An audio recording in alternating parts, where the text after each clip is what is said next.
Hello students, welcome in ISS college. Knowledge management के इस lecture series में last lecture हमने देखा हुआ था कि बिजनेस इंटेलिजेंस क्या होता है, उसका वर्किंग क्या है, आर्किटेक्चर क्या है, प्रोसेस क्या है, एडवांटेज क्या है, डिसएडवांटेज क्या है, इन सब पे डिस्कशन हुआ था। जो आज का हमारा टॉपिक है वो है डिसीजन मेकिंग। तो डिसीजन मेकिंग देखिए आपके सिलेबस के अकॉर्डिंग इम्पोर्टेंट नहीं है, आपके रियल लाइफ में भी इसका बहुत बड़ा रोल है, क्योंकि आप हर सिचुएशन में डेली बेसिस पे क्या करते हो, तो कहीं ना कहीं डिसीजन लेते रहते हो। तो आइए हम लोग यहाँ पे देखते हैं कि डिसीजन लेने का एक बेस्ट वे क्या होता है, बेस्ट तरीका क्या होता है। तो चलिए शुरू करते हैं। देखिएगा, मैंने डिसीजन मेकिंग में क्या किया हुआ है कि क्या एक जनरल फंडामेंटल टर्म बन सकते हैं, आपको समझो, मुझे समझाना है, मैंने उसको यहाँ पे लिखने की कोशिश करी है। तो कहीं ना कहीं मैं सारे चीजों को एक बेस से, क्योंकि यहाँ पे एक सबसे ज्यादा जो क्या करना, आपको कॉन्सेप्ट को समझना है, क्योंकि टोटली थ्योरेटिकल टॉपिक है। तो देखिए, पॉइंट को लिखा भी हूँ, मुझे वही बताना भी यहाँ पे है, तो इसको मैं बोल भी सकता था, बट मैंने यहाँ पे ऐसे लिख दिया है कि आप फोकस ज्यादा से ज्यादा कर सको। ईच एंड एवरी ऑर्गेनाइजेशन और individuals has take a lot of decision on daily basis. ये तो आप सब जानते हो, कोई ऑर्गेनाइजेशन हो चाहे कोई इंडिविजुअल पर्सन आप हो, यहाँ पे होता क्या है कि डेली बेसिस पे आप लोग क्या करते हो, बहुत सारे डिसीजन लेने की आपको जरूरत होती है, या आपके पास बहुत सारे डिसीजन लेने की सिचुएशन आती है। तो ये टॉपिक इसलिए इंपॉर्टेंट है कि हर स्टेप पे आप क्या करते हो, डिसीजन लेते हो, हमें क्या करना, भी क्या करना है। तो कहीं ना कहीं आप क्या करते हो, डिसीजन लेते हो। और डिसीजन लिया कब जाता है, आपके पास अगर कोई एक टास्क हो या कोई एक ही थिंग्स हो, तो क्या आप डिसीजन लोगे? नहीं। मेरा कहने का मतलब ये है, नेक्स्ट पॉइंट है, when you have more choices between various alternatives. मतलब आपको बहुत सारे ऑप्शंस जब होते हैं तो आप क्या कर लेते हो, decision. Then you have to make decision, तो आपको डिसीजन बनाने की जरूरत पड़ती है। तो मेरा कहने का मतलब है, जब आपके पास एक से ज्यादा, दो से ज्यादा, कई सारे क्या होते हैं, अल्टरनेटिव्स होते हैं, ऑप्शंस होते हैं, तो आपको क्या करना होता है, डिसीजन लेने की रिक्वायरमेंट होती है। तो ये तीसरा पॉइंट देखिएगा, decision is always difficult because it is consequences that में। हाँ, डिसीजन देखिए हमेशा क्या होता है, डिफिकल्ट ही होता है।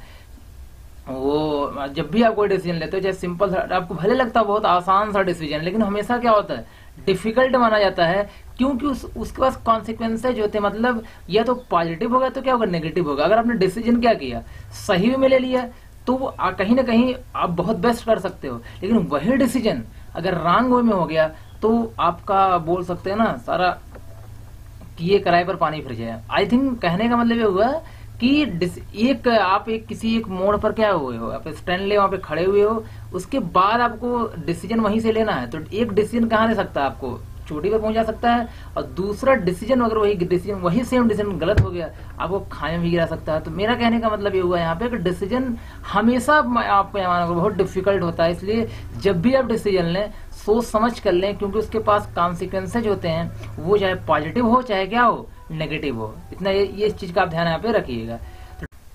देखिए, नेक्स्ट पॉइंट आपका है, decision can be take on the basis of followings. मतलब डिसीजन जब भी आप कोई लेते हो तो इन्हीं तीन ही बेसिस पे आप ले सकते हो। ये आपने रियल लाइफ में जितने भी डिसीजन लिए भी होंगे, भी छोटे बड़े डिसीजन लिए होंगे, सब इन्हीं के अंतर्गत आएंगे आपके। जैसे पहला है decision based on intuition. Intuition का मतलब देखिए यहाँ पे होता है, जो आप आसानी से डिसीजन ले लेते हो बिना बहुत कॉन्शियस। कहने मतलब ये हुआ कि बहुत ज्यादा स्टडी किए बगैर अगर आप कहीं पे क्या करते हो, नॉर्मली डिसीजन ले लेते हो, उसे बोलते हैं बेस्ड ऑन इंट्यूशन। मैं इसको थोड़ा डिटेल आगे बता रहा हूँ, यहाँ बहुत ज्यादा फोकस नहीं कर रहा हूँ कि एक बार फिर से यहाँ पे समझाऊं, फिर आगे आपको इसके बारे में बताऊं। तो बस इतना समझिएगा, जहां पे आप बहुत ज्यादा एफर्ट किए क्या कर लेते हो, जल्दी से क्या लेते हो, डिसीजन ले लेते हो, वो किस पे बेस्ड होता है, इंट्यूशन बेस्ड होता है। क्योंकि इसका मतलब सहज ज्ञान ही होता है कि आसानी से ले सकते हो, बहुत ज्यादा इस पे आपको एफर्ट देना ना हो, बहुत ज्यादा आप स्टडीज के लिए नहीं कर रहे हो डिसीजन को लेने के लिए। बेस्ड ऑन रेशनलिटी का मतलब ये होता है, बहुत ज्यादा प्रोसेस करके, बहुत ज्यादा क्या कर एफर्ट डाल के, या बहुत ज्यादा एनालिसिस करके आप जो डिसीजन लेते हो, तो बेस्ड क्या होता है, बेस्ड ऑन रेशनलिटी उसको हम बोलते हैं। बेस्ड ऑन बाउंड रेशनलिटी मतलब इससे थोड़ा सा क्या है, कम है। यहाँ पे देखा आप, जब बहुत ज्यादा एफर्ट नहीं दे रहे हो, इरेशनली बहुत ज्यादा दे रहे हो, यहाँ बहुत ज्यादा नहीं दे रहे हो। अभी मैं एग्जाम्पल के थ्रू क्या कर रहा हूँ, आगे आपको समझा रहा हूँ, तो ज्यादा बेटर आपको समझ में आएगा। तो वही बोला गया, sometimes will take an decision, sorry will take हो गया, will take decision on gut feeling, these decisions are so quick.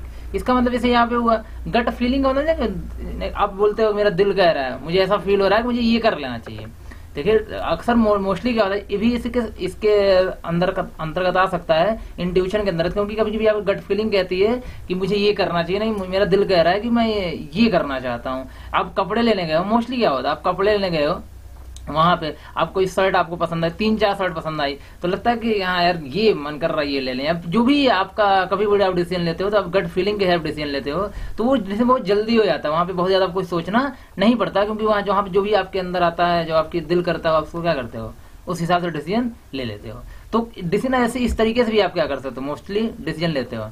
ठीक है, तो वर्ड डिसीजन मेकिंग क्या होता है, डिसीजन मेकिंग यहाँ पे क्या होता है, देखिए मैंने यहाँ पे लिखा हुआ फिलहाल हेडिंग इंट्यूशन बेस्ड डिसीजन, इसको मैं आगे डिस्कस कर रहा हूँ। तो डिसीजन मेकिंग का मतलब यहाँ पे क्या होता है, आप समझ गए होंगे, अगर आपके मल्टीपल क्या हो, अल्टरनेटिव्स हो, मल्टीपल ऑप्शंस हो, उसमें से किसी एक ऑप्शन को सिलेक्ट करने का जो प्रोसेस होता है उसी को हम लोग क्या बोलते हैं, डिसीजन मेकिंग। तो डिसीजन मेकिंग क्या हुआ, डिसीजन मेकिंग एक ऐसा प्रोसेस है जिसमें से आप मल्टीपल अल्टरनेटिव में से, मल्टीपल ऑप्शन में से क्या करते हो, किसी एक ऑप्शन को सिलेक्ट करते हो। वही बोला गया यहाँ पे, decision making is an act of choice, act of choice where in an individual और ग्रुप, चाहे इंडिविजुअल चाहे आप अकेले हो, चाहे आपका कोई ग्रुप हो, select a particular course of action, मतलब किसी एक पर्टिकुलर कोर्स ऑफ एक्शन क्या करता है, सिलेक्ट करता है फ्रॉम द अवेलेबल अल्टरनेटिव्स, जो भी अल्टरनेटिव जो भी ऑप्शन अवेलेबल होते हैं उसमें से किसी एक कोर्स ऑफ एक्शन, किसी एक चीज क्या करना, सिलेक्ट करना। आपके द्वारा या आपके ग्रुप के द्वारा जो किया गया उसी हम प्रोसेस क्या बोलते हैं, डिसीजन मेकिंग बोलते हैं। तो आई थिंक क्लियर होगा डेफिनेशन, अपने हिसाब से आप क्या लिख सकते हैं। देखिए मैं बात यहाँ पे कर रहा था इंट्यूशन बेस्ड डिसीजन की, इंट्यूशन बेस्ड डिसीजन की, तो कौन कौन सा डिसीजन आपके इंट्यूशन बेस्ड डिसीजन पे आते हैं। मोस्टली हम लोग क्या करते हैं, ऐसे ही डिसीजन लेते हैं रियल लाइफ में।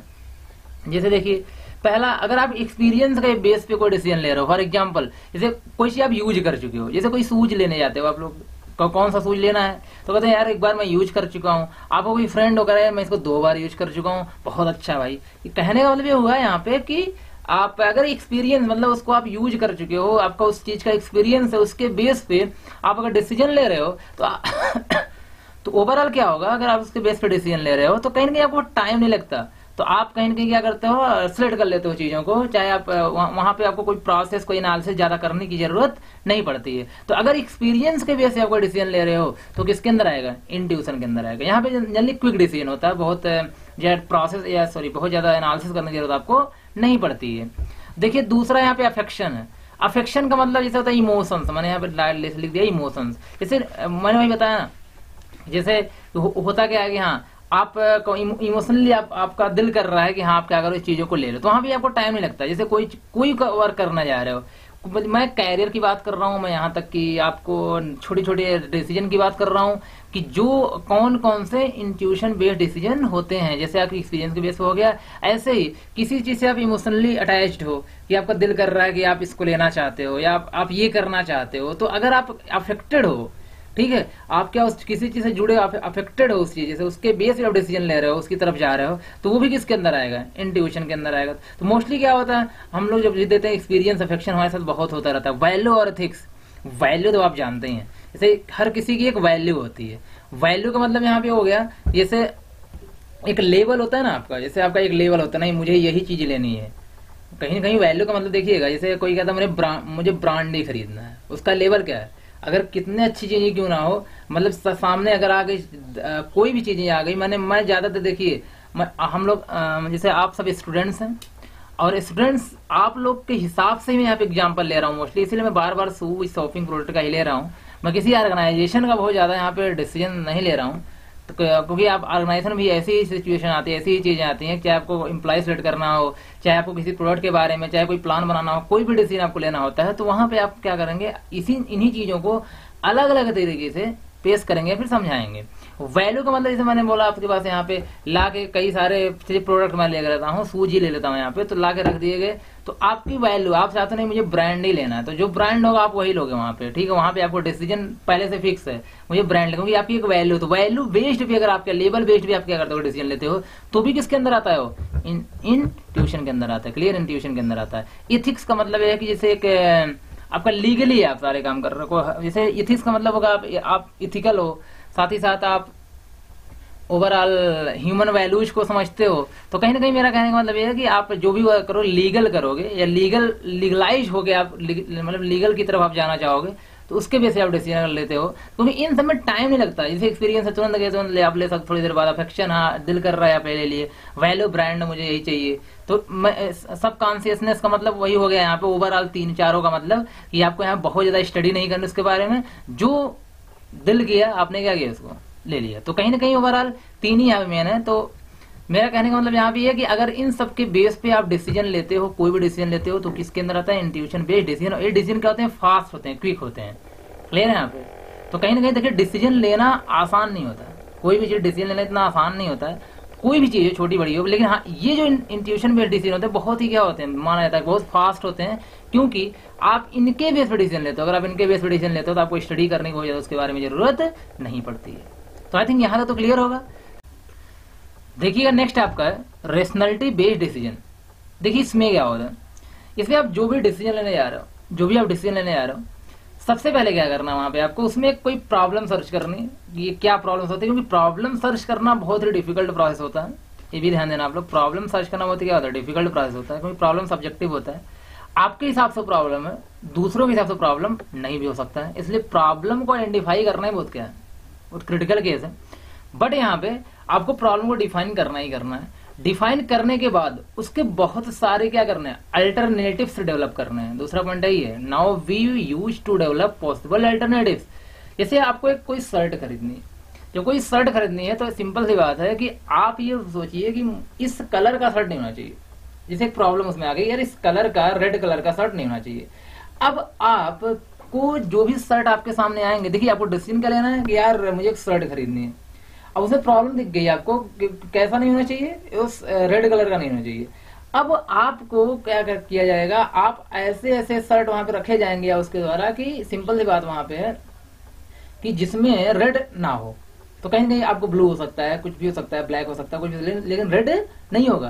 तो उसमें से क्या करना, वही मैंने बोला कि अब क्योंकि रेड नहीं पसंद था आपको, प्रॉब्लम कहाँ थी, रेड में थी, तो आपने रेड के हिसाब से क्या किया, डेवलप किया पॉसिबल अल्टरनेटिव्स, जिससे कि रेड ना हो। तो आप उसमें से कोई आप क्या करो, सिलेक्ट कर लो। तो कहीं ना कहीं अब यहाँ पे चूज द बेस्ट है। अब उसमें से जो ब्लू, ब्लैक, जो भी आपका पिंक, जो भी कुछ हो वहां पे, उसमें से आप क्या करोगे, एक सिलेक्ट करोगे।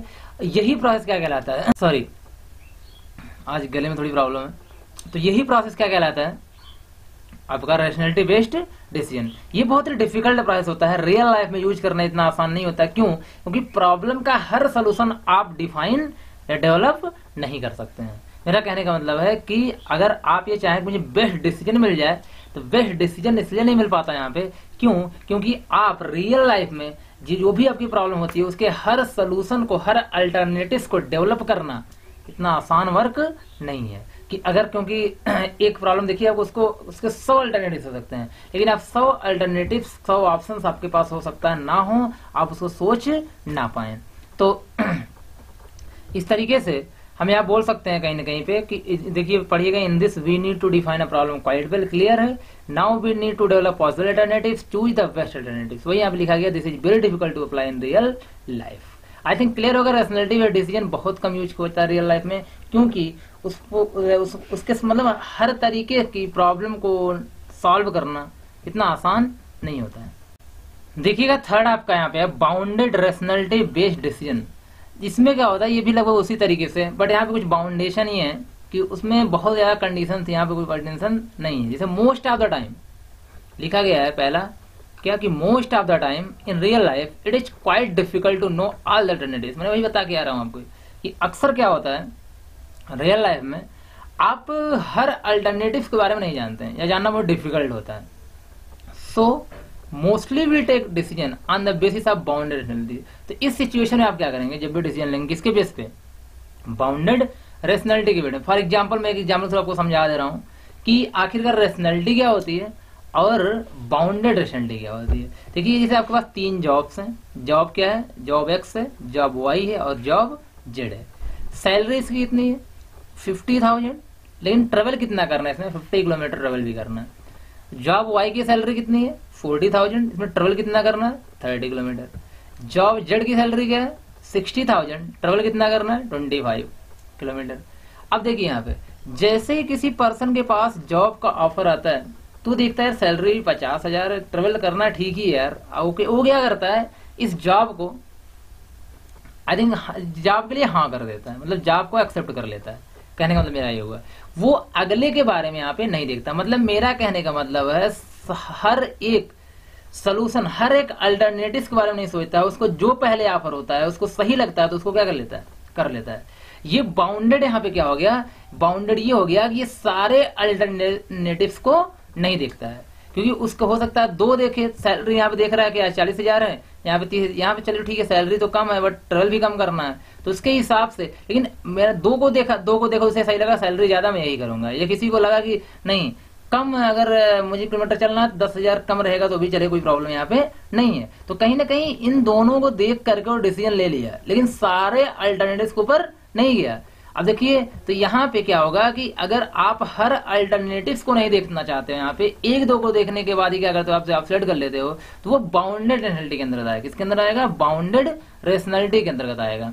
लेकिन अगर आप सोचते अगर रेशनलिटी होता तो अगर तीन ही यहाँ पे अल्टरनेटिव होते, हो सकता है बहुत सारे लगने, अगर तीन ही होते तो देखिएगा बेस्ट जॉब कौन, सैलरी कितनी है 60,000 है, लेकिन यहाँ चलना कितना है, ट्रेवल कितना करना है 25 किलोमीटर चलना, तो ये बेस्ट थी। मगर बाउंडेड रेशनलिटी कहती है कि आपको एक दो जॉब जो देखनी स्टार्टिंग में देखा, जैसे उसने देखा उसको एक्सेप्ट कर लिया, उसके लिए उसने हाँ कर दी। हर अल्टरनेटिव को उसने देखना सही नहीं समझा, क्योंकि हर अल्टरनेटिव देखने का मतलब यहाँ पे ये होता है कि अगर हर अल्टरनेटिव को आप यहाँ पे देख रहे हो तो हो सकता है आज ये ऑफर हुआ, कल ये ऑफर हुआ, परसों ये ऑफर हुआ, ये भी हाथ से चला जाए, ये माइंड में आई थिंक सबके रहता है। इसलिए मेरा कहने का मतलब यहाँ पे है कि तीन, ये तो जॉब के लिए आपको लग रहा होगा ना यार जॉब है, एक साथ तो जॉब यहाँ पे ऑफर आएंगे नहीं, तो ये जॉब है हम लोग क्या करते हैं यहाँ पे सबको देख लेते हैं, ऐसा कुछ नहीं है। ये अलग अलग केसेस में एक समझा रहा हूँ आपको यहाँ पे कि रेशनलिटी और बाउंड्री रेशनलिटी का मतलब ये होता है कि रेशनलिटी मतलब सबको देखना है फिर डिसाइड करना है एनालिसिस करने के बाद, लेकिन अब यहाँ बाउंड्री रेशनलिटी का मतलब क्या करना है, आपको पहला दूसरा जो भी आपको दिख रहा है उसको देखना है, उसको क्या करना है, आपको उसी के बेस पर डिसीजन ले लेना है। तो आई थिंक क्लियर होगा यहाँ तक ना कि क्या होता है रेशनलिटी, क्या होता है इंट्यूशन, क्या होता है बाउंडेड रेशनलिटी। तो अगर आपको कोई प्रॉब्लम इसके अलावा भी आती है तो आप क्या करिएगा, कमेंट सेक्शन में पूछ लीजिएगा। आई थिंक आपको क्लियर हो चुका होगा कि डिसीजन मेकिंग कैसे करना है आपको। तो देखिए माइंड, एक बार मैं समराइज कर दे रहा हूँ चीजों को। जब भी आपको डिसीजन लेना होता है तो आप इंट्यूशन बेस लेते हैं। इंट्यूशन मतलब आपके एक्सपीरियंस के बेस पे ले लिया आपने, आपका इमोशन जो कहा, आपका दिल कहा, आपने उसको किया, कोई उसके बेस पर डिसीजन लिया, या आप अपनी ब्रांडेड एक वैल्यू अपना आप एक लेवल बना के रखे हो, उसके हिसाब से क्या करते हो डिसीजन लेते हो। तो ये सारे डिसीजन फास्ट होते हैं, ये जिसके अंदर उसको हम लोग क्या बोलते हैं, बेस्ड ऑन इंट्यूशन। तो कहीं ना कहीं दूसरा रेशनलिटी बेस्ड होता है, जिसमें क्या होता है जो भी आप डिसीजन लेने उसमें सारे प्रॉब्लम्स को सर्च करोगे, हर प्रॉब्लम के ढेर सारे क्या सोल्यूशन ढूंढोगे, उसमें से अगर आपको सब फिट बैठता है, सारे सोल्यूशन फिट बैठते हैं, तो उसमें से आप क्या करो, कोई एक सिलेक्ट करोगे। तो ये बहुत डिफिकल्ट प्रोसेस होता है, बहुत इसमें स्टडी करनी होती है, बहुत इफर्ट देना होता है डिसीजन को लेने के लिए। लेकिन मोस्टली क्या होता है, अगर इस टाइप का डिसीजन आप ले लेते हो तो डिसीजन बेस्ट होता है। इसके बाद एक बाउंडेड रेशनलिटी होता है, इसमें आप सारे अल्टरनेटिव्स को नहीं देखते हो, जो भी आपके सामने आता है आप ट्राई करते हो कि हमें वही उसी के बेस पर आप डिसीजन ले लेते हो, कि आप वहीं से अपना वर्क स्टार्ट कर देते हो। तो चाहे ऑर्गेनाइजेशन की बात हो, चाहे आपकी रियल लाइफ की बात हो, आप इन टर्म्स को यूज करके डिसीजन ले सकते हैं। तो ट्राई करिएगा कि आज के बाद से जब भी आपको डिसीजन लीजिएगा तो माइंड में आप रखिएगा यहाँ पे कि डिसीजन लिया कैसे जाता है, और हम डिसीजन किन किन पैरामीटर को बेसिस मान के लेंगे यहाँ पे। तो क्लियर है? चलिए आज के लिए इतना रखते हैं, मिलते हैं नेक्स्ट क्लास में। Thank you.